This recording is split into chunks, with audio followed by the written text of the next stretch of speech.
Hello दोस्तों, नमस्कार। कैसे हो आप सभी? उम्मीद करता हूँ आप सभी अच्छे होंगे। दोस्तों, आज हम राजस्थान वन रक्षक वनपाल के लिए अत्यंत महत्वपूर्ण टॉपिक के बारे में बात करेंगे, जो टॉपिक राजस्थान जीके का है और जिस टॉपिक का नाम है राजस्थान के किसान आंदोलन। जी हाँ दोस्तों, बहुत ही महत्वपूर्ण टॉपिक है। राजस्थान के अंदर जितने भी आंदोलन हुए थे उनके बारे में हम लोग आज चर्चा करेंगे। ठीक है दोस्तों, इसके अंदर हम लोग राजस्थान के किसान आंदोलन पर विशेष प्रकाश डालेंगे। ठीक है दोस्तों, तो चलिए स्टार्ट करते हैं वीडियो को। सबसे पहला प्रश्न क्या कहता है दोस्तों? सबसे पहला प्रश्न है, किसान पंचायत जिनकी स्थापना सन 1916 से 1917 ईस्वी में की गई थी, इस संगठन का संबंध किससे था? तो किसान पंचायत जिसकी स्थापना 1916 से, एक मिनट रुको, क्वेश्चन को जूम कर देता हूँ। हाँ, अब देखो, किसान पंचायत जिनकी स्थापना सन 1916-17 ईस्वी में की गई थी, इस संगठन का जो संबंध था दोस्तों, वो बिजोलिया किसान आंदोलन से था। किससे था दोस्तों? बिजोलिया किसान आंदोलन से था। ठीक है, तो बिजोलिया किसान आंदोलन जब हुआ था तब किसानों ने सोचा था कि हम एक ऐसे संगठन का निर्माण करें जो हमारे लिए नेतृत्व करे। तो बिजोलिया संगठन का निर्माण हुआ। उसके बाद उसके अंदर से, बिजोलिया संगठन के अंदर से लोगों ने अपनी पंचायतें बनानी स्टार्ट की, जिससे क्या बोला गया? किसान पंचायत बोला गया। ठीक है, कब बनी थी ये? 1916 और 1917 ईस्वी में बनी थी। ठीक है, तो सी इसका क्या हो जाएगा? करेक्ट ऑप्शन हो जाएगा। अगला प्रश्न क्या कहता है, कौन सी घटना को महात्मा गांधी ने डावर के कृत्य के दुगनी विभत्स कांड बताया था? ठीक है, डावर, डावर कौन था दोस्तों? जनरल डावर। ठीक है, यहां पे डायर आएगा, जनरल डायर। कौन सी घटना को महात्मा गांधी ने डायर के कृत्य से दुगनी विभत्स कांड बताया था? तो बिजोलिया को ही, बिजोलिया की जो किसान आंदोलन जो हुआ था उसमें जो घटनाएं घटी थी ब्रिटिश गवर्नमेंट की तरफ से, उसे महात्मा गांधी ने डायर के कृत्य से दुगनी विभत्स कांड बताया था। विभत्स का मतलब क्या होता है? बहुत ही बुरा। ठीक है, बहुत ही बुरा यानी कि अपमानजनक। ठीक है दोस्तों, तो याद रखिएगा कौन सा है क्या है इसका करेक्ट ऑप्शन? इसका करेक्ट ऑप्शन है डी, यानी कि बिजोलिया किसान आंदोलन। अगला प्रश्न है, बिजोलिया आंदोलन से कौन संबंधित नहीं था? इन चार ऑप्शंस में से एक व्यक्ति ऐसा था जो बिजोलिया आंदोलन से संबंधित नहीं था, लेकिन वो क्रांतिकारी तो था। ठीक है, तो कौन था वो? गोविंद राम। ठीक है, कौन थे? गोविंद राम जो थे वो बिजोलिया से संबंधित नहीं थे। बाकी ये जो तीनों हैं दोस्तों, कौन? विजय सिंह पथिक, राम नारायण चौधरी, हरि भाई कीकर, ये तीनों के तीनों जो है वो बिजोलिया से संबंधित थे, लेकिन जो गोविंद राम है वो बिजोलिया से संबंधित नहीं थे। ठीक है दोस्तों, तो इसने पूछा संबंधित नहीं थे, तो संबंधित नहीं में आएगा डी ऑप्शन, यानी कि गोविंद राम। ठीक है दोस्तों, चलिए अब नेक्स्ट क्वेश्चन देखते हैं क्या कहता है। मेवाड़ का बिजोलिया आंदोलन किसके नेतृत्व में हुआ था? बहुत ही इंपॉर्टेंट क्वेश्चन है। मेवाड़ का जो बिजोलिया आंदोलन है वो विजय सिंह पथिक के नेतृत्व में हुआ था। इसके जो आंदोलन के जो राजनायक बने थे, यानी कि जो नेता बने थे, वो कौन थे? वो थे विजय सिंह पथिक, वीएसपी। विजय सिंह पथिक जो थे वो इस आंदोलन के कर्ता धर्ता थे। इनके नेतृत्व में किसानों ने अपनी समितियां गठित की और इनके नेतृत्व में किसानों ने अपने बिजोलिया के अंदर आंदोलन की शुरुआत की। और ये कहाँ हुआ था दोस्तों? मेवाड़ के अंदर हुआ था। बिजोलिया आंदोलन कहाँ हुआ था? मेवाड़ के अंदर हुआ था। ठीक है, आज की वीडियो में जो क्वेश्चन है बहुत ही खतरनाक क्वेश्चन है, बहुत ही बढ़िया क्वेश्चन है दोस्तों। ठीक है ना, ये बहुत ही महत्वपूर्ण क्वेश्चन है, आप इस पे फोकस ज्यादा रखिए। तो ए इसका करेक्ट ऑप्शन है, यानी कि विजय सिंह पथिक। नेक्स्ट क्वेश्चन देखते हैं, मारवाड़ यूथ लीग के संस्थापक कौन थे? तो मारवाड़ यूथ लीग के संस्थापक दोस्तों जय नारायण व्यास थे। ठीक है, JN व्यास। ठीक है दोस्तों, जय नारायण व्यास ने मारवाड़ यूथ लीग की स्थापना की। इसके अंदर जो युवाओं को अंदर देशभक्ति के प्रति जोश भरना और युवाओं को अपने हक के लिए लड़ाई करने की सीख दी गई थी। ठीक है, तो मारवाड़ यूथ लीग जो थे, यानी कि नेतृत्व करने की सीख दी गई थी, तो मारवाड़ यूथ लीग इसके लिए बनाई गई थी। और इसका जो नेतृत्व किया था, जो संस्थापक थे, वो कौन थे? जय नारायण व्यास थे। तो डी इसका क्या हो जाएगा? करेक्ट ऑप्शन हो जाएगा। ठीक है, अगला प्रश्न है, बेगू किसान आंदोलन के नेता जो शहीद हुए थे। तो बेगू किसान आंदोलन के नेता जो शहीद हुए थे दोस्तों, वो कौन से थे? वो थे कृपा जी। कौन? कृपा जी। बेगू के अंदर किसानों का नेतृत्व करते हुए ब्रिटिश सरकार से भिड़ंत के दौरान कृपा जी जो थे वो शहीद हो गए थे। ठीक है, तो इसका करेक्ट ऑप्शन क्या है दोस्तों? बी इसका करेक्ट ऑप्शन हो जाएगा। अगला प्रश्न है, राजस्थान जाट क्षत्रिय सभा की स्थापना कब हुई थी? तो राजस्थान जाट क्षत्रिय सभा जो है दोस्तों, उसकी जो स्थापना है वो कब हुई थी? 1931 के अंदर हुई थी। सन 1931 के अंदर उसकी स्थापना हो गई थी। ठीक है, राजस्थान के जाट, ठीक है, जिन्हें चौधरी समाज बोला जाता था। ठीक है, राजस्थान के जाट समाज ने अपनी एक अलग सभा की स्थापना की जिसका नाम था राजस्थान जाट क्षत्रिय सभा। और इसकी जो स्थापना है वो कब हुई थी दोस्तों? 1931 के अंदर हुई थी। ठीक है, इसके अंदर जाटों ने अपने हक के लिए नेतृत्व भी किया था। तो सी इसका क्या हो जाएगा? करेक्ट ऑप्शन हो जाएगा। अगला प्रश्न है दोस्तों, नीमूचाणा को किस आंदोलन के संदर्भ में याद किया जाता है? तो नीमूचाणा जो है दोस्तों उसको अलवर किसान आंदोलन के संदर्भ में याद किया जाता है। नीमूचाणा के अंदर अलवर किसान आंदोलन का नेतृत्व किया गया था, वहां पे इनकी सभाएं गठित की गई थी। ठीक है ना, तो इसलिए इसको किस संदर्भ में नीमूचाणा को याद किया जाता है? अलवर किसान आंदोलन के संदर्भ में इनको याद किया जाता है। ठीक है दोस्तों, तो 20 का क्या हो जाएगा? करेक्ट ऑप्शन हो जाएगा। अगला प्रश्न है, कौन सा स्थान किसान आंदोलन से जुड़ा हुआ नहीं है? तो दोस्तों यहाँ पे देखो, बानसूर में भी किसान आंदोलन हुआ था, बेंगुंग में भी हुआ था और बिजोलिया में भी हुआ था। तो बचा क्या? रूपवास। तो रूपवास जो है दोस्तों, ठीक है, रूपवास RUPVAS भी बोलते हैं इसको। तो रूपवास जो है वो एक ऐसा स्थान है जो किसान आंदोलन से नहीं जुड़ा हुआ है। बाकी ये जो तीनों हैं, ये और ये तीनों के तीनों क्या है? किसान आंदोलन से जुड़े हुए हैं। ठीक है दोस्तों, लेकिन रूपवास जो वो नहीं जुड़ा हुआ है। तो इसका करेक्ट ऑप्शन क्या हो जाएगा? सी इसका करेक्ट ऑप्शन हो जाएगा। अगला प्रश्न है, 18वीं शताब्दी के मध्य में जाट वंश का किन रियासतों पर आधिपत्य था?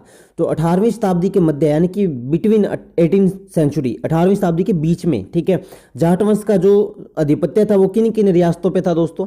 तो वो था धौलपुर और भरतपुर। याद रखना, धौलपुर और भरतपुर, इन दो रियासतों के ऊपर जाट वंश का आधिपत्य था, बाकी इनके ऊपर नहीं था। ठीक है दोस्तों, तो जाट रियासतों का आधिपत्य का मतलब क्या होता है दोस्तों? अधिकार। क्या? अधिकार। ठीक है ना, जैसे कि आपको सिंपल से तरीके से बताऊं तो जैसे आपका जो मोबाइल है वो आपका है, ठीक है, उस पर आपका क्या है? अधिकार है। तो आप कह सकते हो अधिपत्य है हमारा। ठीक है, अधिपत्य है यानी कि आप ही उसके मालिक हो। तो उसी तरह से अधिकार, इसको हम क्या बोलते हैं? अधिपत्य बोलते हैं। 18वीं शताब्दी के मध्य में जाट वंश का दो रियासतों पर अधिपत्य था। कौन कौन सी थी वो? धौलपुर और भरतपुर। ठीक है दोस्तों, तो बी इसका क्या हो जाएगा? करेक्ट ऑप्शन हो जाएगा। अगला प्रश्न है, स्वतंत्रता प्राप्ति के समय राजस्थान में देशी रियासत कितनी थी? जब हमारा देश स्वतंत्र हुआ, कब हुआ था दोस्तों? 15 अगस्त 1947। ठीक है, 1947 को हुआ था हमारा देश आज़ाद। तो उस समय राजस्थान में देशी रियासत जो थी वो कितनी थी दोस्तों? तो उस समय राजस्थान के अंदर देशी रियासतें जो थी वो थी 19। कितनी रियासतें थी? 19 रियासतें थी, याद रखिएगा, 19। तो सी इसका क्या हो जाएगा? करेक्ट ऑप्शन हो जाएगा। अगला प्रश्न है, राजस्थान मध्य भारत सभा की स्थापना अजमेर में किस वर्ष हुई थी? तो राजस्थान मध्य भारत सभा की जो स्थापना है दोस्तों वो अजमेर के अंदर की गई थी। और कब की गई थी वो? 1920 के अंदर की गई थी, यानी आज़ादी से पहले 1920 यानी 1920 के अंदर दोस्तों क्या किया गया था? राजस्थान मध्य भारत सभा की स्थापना की गई थी। अच्छा, अब ये क्वेश्चन ऐसे घुमा के पूछ ले, 1920 में राजस्थान मध्य भारत की स्थापना कहाँ हुई थी? तो उसका करेक्ट ऑप्शन क्या हो जाएगा? अजमेर। ठीक है दोस्तों, कहाँ हुई थी? अजमेर के अंदर हुई थी। ठीक है, तो क्वेश्चन कैसे घुमा के पूछ सकता है? एक क्वेश्चन को आप दो एंगल से देखा करो। ठीक है, एक उसका अपोजिट और एक वो का वो। ठीक है, तो इसका करेक्ट ऑप्शन क्या है दोस्तों? सी इसका करेक्ट ऑप्शन हो जाएगा, यानी कि 1920। अगला प्रश्न है, जयपुर में सर्वप्रथम जन चेतना का सूत्रपात किसने किया? जयपुर में सबसे पहले जन चेतना का सूत्रपात का मतलब होता है दोस्तों विज्ञापन, यानी लोगों तक इस बात को पहुंचाना। ठीक है, कि जन चेतना के प्रति लोगों को जागरूक करना, जागरूकता फैलाना। तो उसका जो सूत्रपात है वो किसने किया था दोस्तों? अर्जुन लाल सेठी। ठीक है, AL सेठी। ठीक है, अर्जुन लाल सेठी ने सबसे पहले जयपुर के अंदर सर्वप्रथम जन चेतना का सूत्रपात किया था। उन्होंने इसका नेतृत्व किया और इन्होंने सभी लोगों को इसके प्रति जागरूक कराया। ठीक है, तो इसका करेक्ट ऑप्शन क्या है? ए इसका करेक्ट ऑप्शन हो जाएगा। अगला प्रश्न है, डूंगरजी व जवाहर जी किस जिले के थे? तो डूंगरजी और जवाहर जी जो थे दोस्तों वो राजस्थान के सीकर जिले से थे। कहां से थे दोस्तों? सीकर जिले से थे। ठीक है, तो याद रखिएगा बी इसका क्या हो जाएगा? करेक्ट ऑप्शन हो जाएगा। नेक्स्ट क्वेश्चन है, ट्रेंच कमीशन किससे संबंधित है? तो ट्रेंच कमीशन जो है दोस्तों वो राजस्थान के बेंगू किसान आंदोलन से संबंधित है। किससे है? बेंगू किसान आंदोलन। ट्रेंच कमीशन जो था वो ब्रिटिश गवर्नमेंट का कमीशन था और ये किसके ऊपर लागू किया गया था? बेंगू किसान आंदोलन से संबंधित लागू किया गया था। ठीक है, तो इसलिए इसका करेक्ट ऑप्शन क्या हो जाएगा दोस्तों? ए इसका करेक्ट ऑप्शन हो जाएगा। नेक्स्ट है, बिजोलिया किसान आंदोलन में किस जाति के किसान सर्वाधिक संख्या में थे? तो देखो दोस्तों, यहाँ पे जो चार आपको जो प्रजातियां दिखाई गई है वो किसानों की है। कौन कौन सी? धाकड़, भील, ग्रासी और उपाध्याय। अब इसने कहा बिजोलिया किसान आंदोलन जो हुआ था उसमें सबसे ज्यादा किसान जो थे वो किस जाति के थे? तो वो थे दोस्तों धाकड़, ठीक है, याद रखिएगा धाकड़। धाकड़ जाति के जो लोग थे वो बिजोलिया किसान आंदोलन में ज़्यादातर थे, ठीक है। तो ये इसका क्या हो जाएगा, करेक्ट ऑप्शन हो जाएगा। अगला प्रश्न है, राजस्थान में स्वतंत्रता आंदोलन के समय कौन सा शहर पत्रकारिता का मुख्य केंद्र था? तो जब स्वतंत्रता आंदोलन चल रहा था, फ्रीडम फाइट्स जो चल रही थी, उसके समय शहर एक ऐसा शहर था जो पत्रकारिता का मुख्य केंद्र था राजस्थान के अंदर। वो कौन सा था दोस्तों? अजमेर था। अब मुख्य केंद्र से क्या संबंध है दोस्तों? देखो, राजस्थान में जब स्वतंत्रता आंदोलन हुआ था तो उस समय जो जितनी भी जो खबरें छापी जा रही थी क्रांतिकारियों से रिलेटेड, ठीक है, और जितने भी लोगों तक जो संदेश पहुंचाए जा रहे थे वो राजस्थान के अजमेर जिले में प्रिंट होते थे, ठीक है। यहाँ पे जो थी प्रिंटिंग प्रेस थी, ठीक है, जहाँ से न्यूज़पेपर वगैरह और पत्रकारिता का मुख्य कार्य होता था, ठीक है। तो इसका करेक्ट ऑप्शन क्या है दोस्तों? डी इसका करेक्ट ऑप्शन है, यानी कि राजस्थान का अजमेर जिला, ठीक है। तो याद रखिएगा। अगला प्रश्न है, राजपूताना मध्य भारत सभा नामक राजनीतिक संस्था की स्थापना कहाँ हुई थी? तो राजपूताना मध्य भारत सभा और एक थी राजस्थान मध्य सभा, ठीक है, मध्य भारत सभा, ये दोनों एक ही हैं दोस्तों। इनकी स्थापना जो है वो कहाँ हुई थी? इनकी स्थापना जो है भारत की जो अब दिल्ली राजधानी है, अब जो भारत की है, ठीक है, उसके अंदर हुई थी, दिल्ली के अंदर हुई थी, ठीक है दोस्तों। कहाँ हुई थी? दिल्ली के अंदर हुई थी। पुराने टाइम में एक ही दिल्ली होती थी, नई दिल्ली पुरानी दिल्ली नहीं थी, ठीक है, वो तो अब खंडित हुई है। तो दिल्ली जो है उसके अंदर राजपूताना मध्य भारत सभा नामक स्थापना हुई थी, ठीक है। इसके अंदर सभी लोगों ने अपने अपने मत रखे थे और सभी राजपूतों ने अपने राजस्थान के लिए नई नीति आयोग को घोषित किया था, ठीक है। तो 20 का क्या हो जाएगा, करेक्ट ऑप्शन हो जाएगा, यानी कि दिल्ली। अगला प्रश्न देखते हैं, मोतीलाल तेजावत द्वारा एकी आंदोलन कहाँ से प्रारंभ किया गया था? तो मोतीलाल तेजावत जो है उन्होंने एकी आंदोलन में शुरुआत किया था, जिसके अंदर सभी लोगों को एकता संगठन में रहने के लिए प्रेरित किया गया था। और वो उसकी जो शुरुआत है, उसका जो प्रारंभ है वो कहाँ से किया गया था दोस्तों? चित्तौड़गढ़ से किया गया था। राजस्थान के चित्तौड़गढ़ जिले से वो प्रारंभ किया गया था, ठीक है। और अब ये कैसे पूछ सकते हैं कि एकी आंदोलन का प्रारंभ किसने और कहाँ से किया? तो मोतीलाल तेजावत ने किया। कहाँ से किया दोस्तों? चित्तौड़गढ़ से किया। तो इसका करेक्ट ऑप्शन क्या हो जाएगा? सी इसका करेक्ट ऑप्शन हो जाएगा, ठीक है। चलिए देखते हैं आज का लास्ट एंड फाइनल क्वेश्चन दोस्तों, बहुत ही बढ़िया क्वेश्चन है। रस्तापाल हत्याकांड किस जिले से संबंधित है? तो रस्तापाल हत्याकांड जो है दोस्तों वो राजस्थान के डूंगरपुर जिले से संबंधित है, ठीक है, डूंगरपुर जिले से। अब मैं आपको थोड़ा सा इस पे प्रकाश डाल के बताता हूँ रस्तापाल हत्याकांड क्या था।